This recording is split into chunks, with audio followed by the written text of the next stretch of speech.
Welcome, today in front of me HTC Desire 22 Pro, and I'll show you how to log out from Gmail account on this device.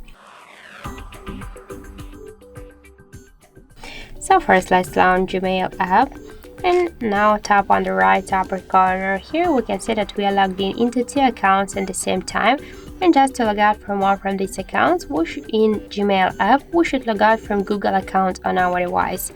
And to do that, we should click here to manage accounts on this device.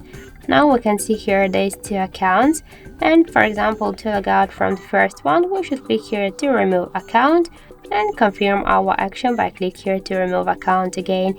And that's it. Now in Google account settings, we stay only with one Gmail account.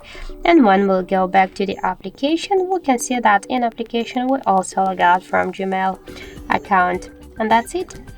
So thank you for watching, and if you find this video helpful, don't forget to leave a like, comment and to subscribe our channel.